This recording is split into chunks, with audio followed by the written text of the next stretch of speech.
September 10th, 1898. 1:40 in the afternoon. Lake Geneva. A woman in black lies on her back on the deck of a steamboat that has already left the dock.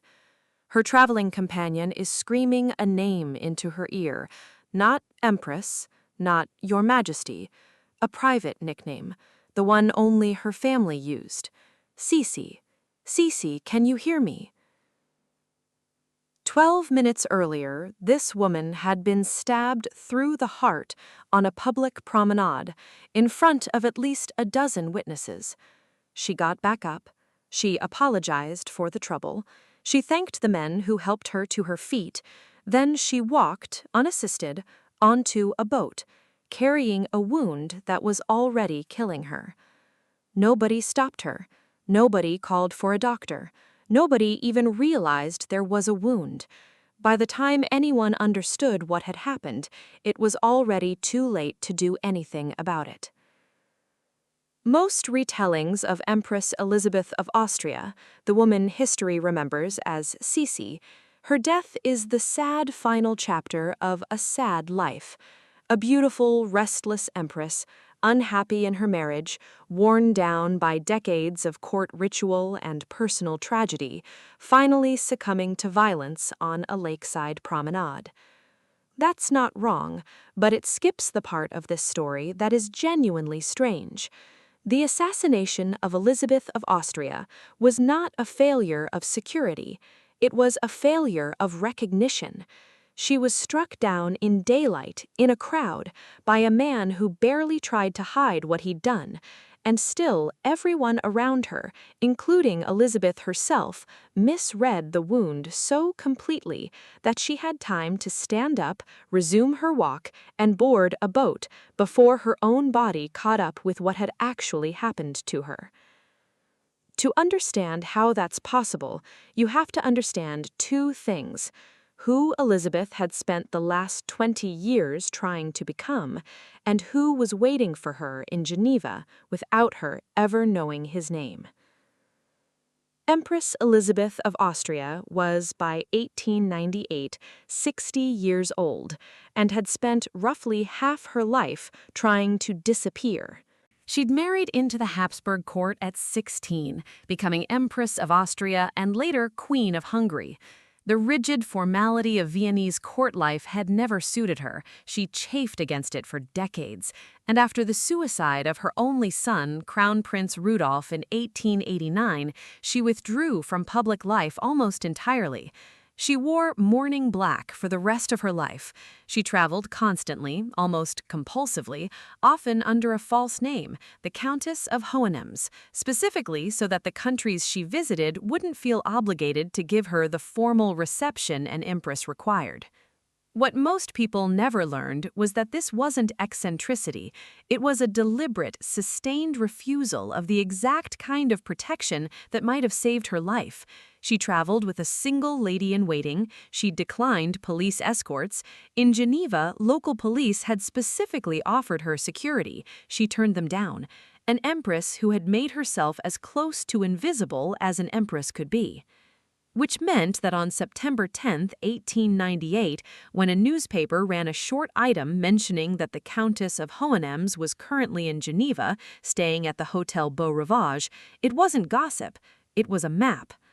25-year-old Luigi Lucchini read that item, and it changed his plans completely.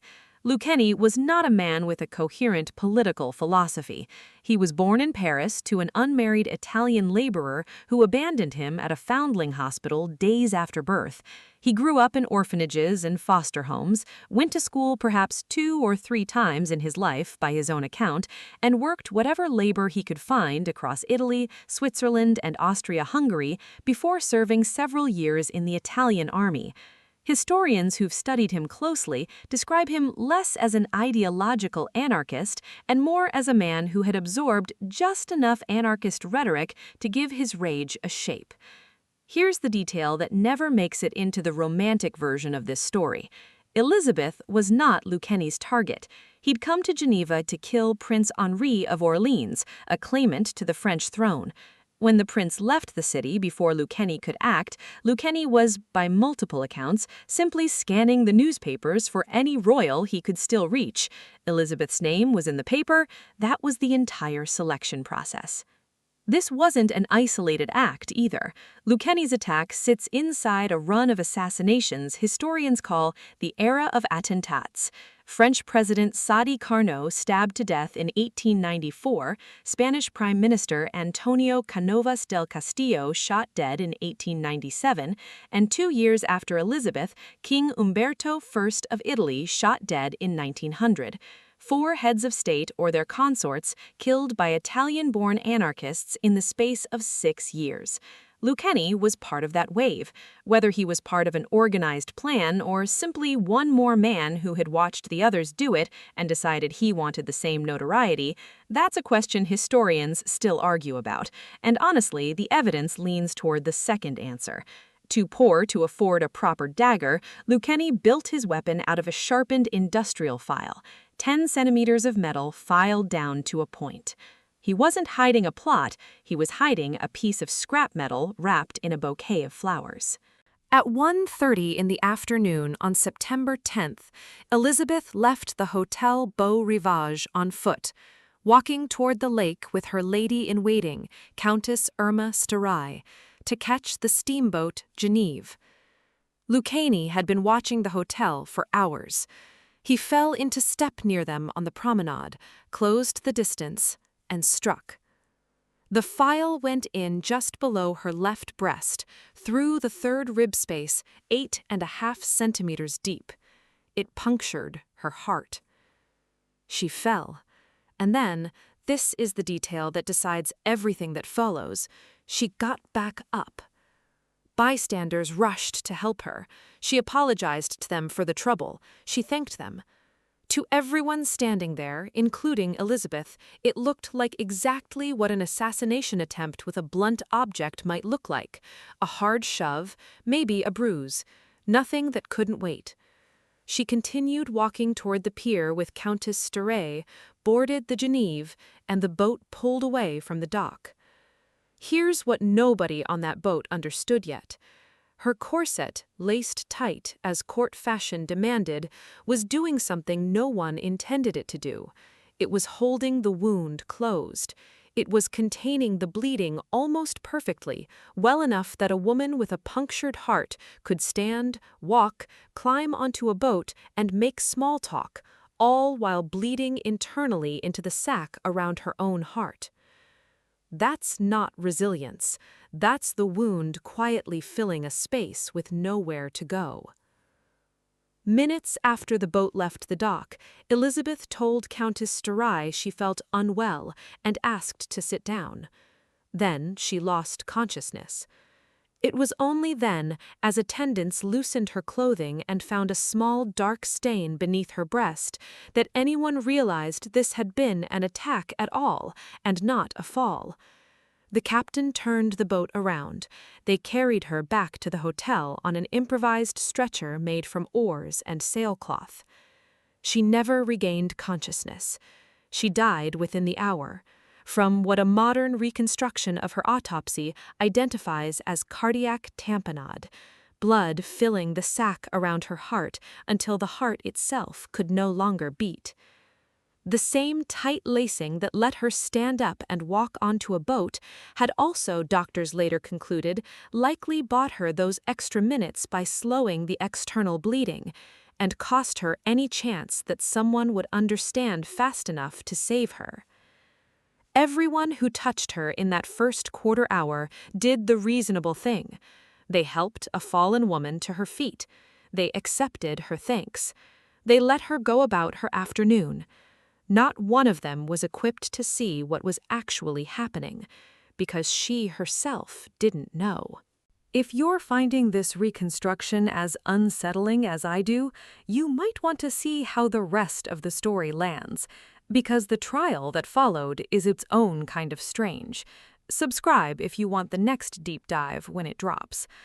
Lucchesi was caught within the hour, identified by bystanders who'd seen him flee, though tellingly none of them yet knew they'd witnessed a killing. He confessed almost immediately and made no attempt to escape or deny it. He told police plainly that he'd wanted to kill a royal, any royal, and that Elizabeth had simply been the one available.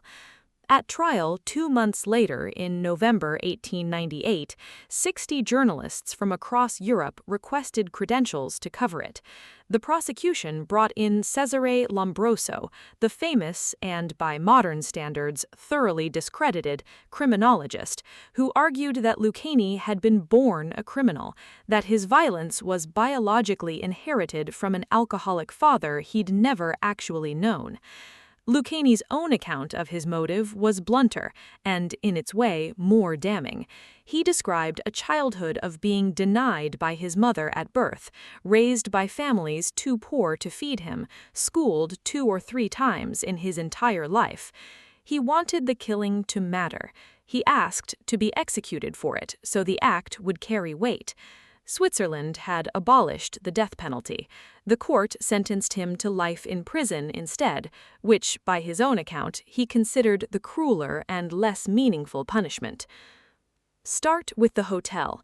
The Beau Rivage is still standing on the same stretch of Geneva shoreline, still run as a 5-star hotel, still owned until a 2020 sale ended a 4-generation run by the same Mayer family that built it in 1865. Elizabeth didn't die on the promenade. She died back inside that hotel, carried in on a makeshift stretcher in the arms of the innkeeper's wife, Madame Mayer, within the same hour she'd left through its doors alive.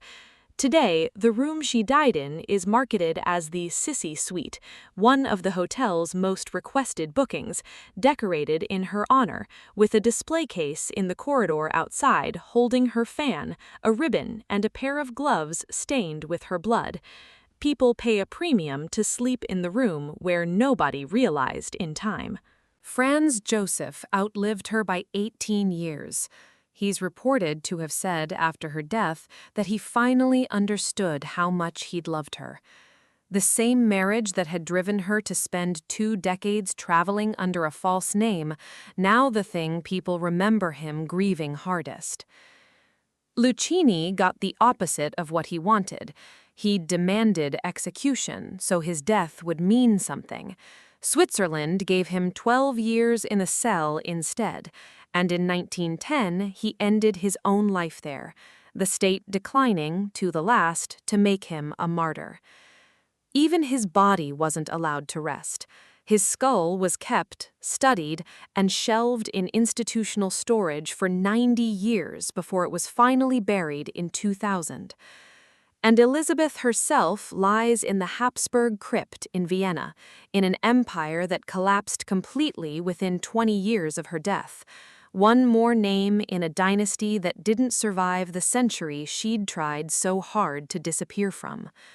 She spent 20 years making herself invisible to protect her life.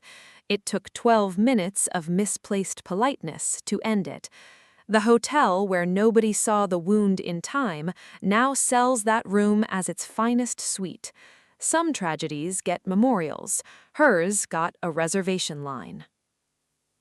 If you liked this video, let me know where in the world you're watching from and what time it is. I'm curious about that. And if you have a suggested topic, feel free to let me know in the comments.